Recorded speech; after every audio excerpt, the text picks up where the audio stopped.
يا مساء الحب والسعادة على الناس الحلوة بزيادة. لو أول مرة تشوفوني ياريت تشتركوا في القناة عشان تشوفوا كل حاجة حلوة أنا بعملها. النهاردة هنعمل حاجة حلوة خالص، الكنافة العادية بتاعت أمهاتنا بتاعت زمان. ما تقوليش بقى في ترند الأيام دي المكشوفة والمكسوفة، لا لا لا لا. أنا هعمل كنافة عادية خالص. كل اللي أنا محتاجاه نص كيلو كنافة، هحطه في الفريزر علشان يبقى حتت صغننة كده زي ما انتوا شايفين، وحط عليه 4 معالق سكر بودر، وبالظبط بالظبط كوباية، عبارة عن نص كوباية سمنة ونص كوباية زيت. بس كده سيحتهم وحطيتهم على الكنافة، وبإيديك الحلوين دول يا ست الكل تقعدي تفركي الكنافة بحيث انها تتبس خالص وتتشرب كمية الدهون اللي انت حطيتيها فيها اللي هي السمنة والزيت. بس كده هي جاهزة انها تتحط في الصينية طرية تحت ايديا. جبت الصينية وحطيت معلقة سمنة كبيرة حبة شوية يعني، وهقعد افردها في الصينية وفي الحواف.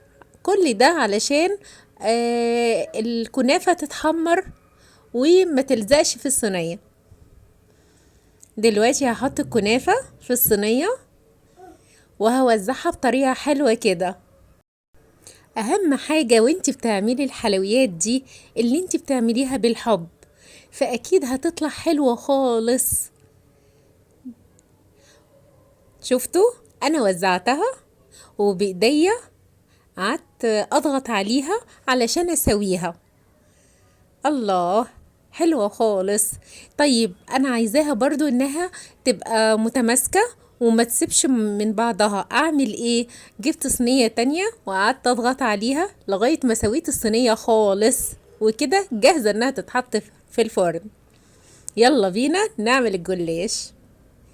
جبت نص كيلو جلاش طازة طري وجميل، هنعمله صوابع حلوة كده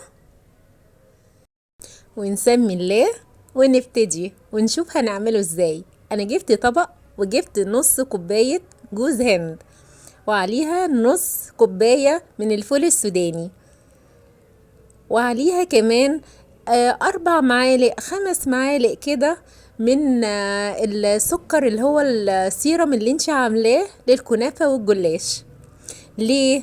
علشان يبقى الخليط كله متجانس مع بعضه ويبقى متماسك، يعني الحشو معاكي تبقى متماسكة وجامدة وهي جاهزة دلوقتي ان انت تحشي بيها الجلاش. نسمي الله. نجيب ورقتين جلاش. الورقة الاولى هنجيب مادة برضو دهنية، شوية زيت على شوية سمنة، هنسيحهم على بعض، وبالفرشة بتاعتك هتدهني كل ورقة من الجلاش بالشكل ده. ليه؟ علشان يبقى مورق ويبقى حلو معاكي. هو كفاية ورقتين في كل مرة. ودلوقتي هنحط الحشوة بتاعتنا. شفتوا متماسكة خالص.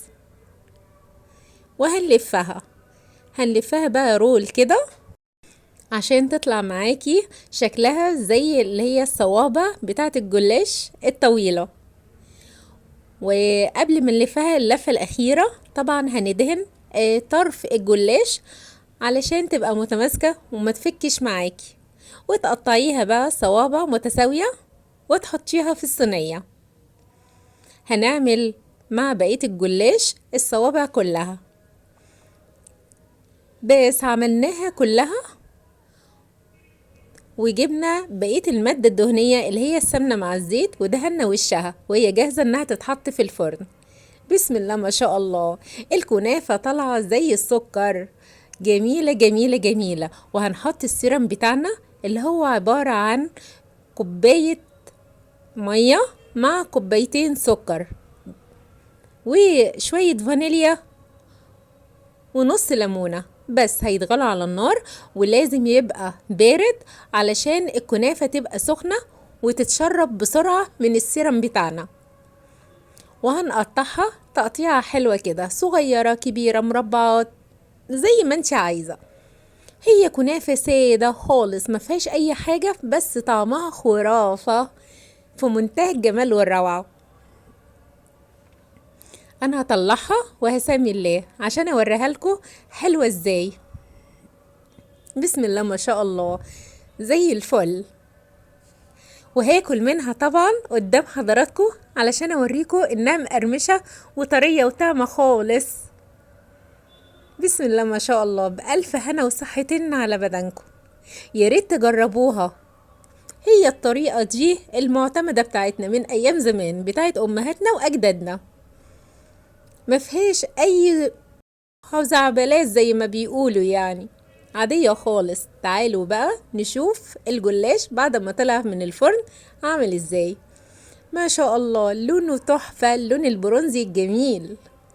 وبرضو هنحط عليه السيرم البارد بتاعه، برضو كوبايتين سكر وكوباية مية، هنغليهم على النار ويبقى السيرم الجميل بتاعنا. هنسيبه لغاية ما يبرد ونشربه الجلاش خالص. وبعد ما شرب الجلاش هنطلعه ونقدمه. ما شاء الله تحفة في منتهى الجمال والروعة. يا ريت يا ست الكل تعملي الحلويات الحلوة دي لولادك ولحبايبك، واستنوني مع طريقة جديدة وحلويات جديدة من مطبخ كوكي. مستنية اللايك بتاعكم وتعليقاتكم. بحبكم في الله.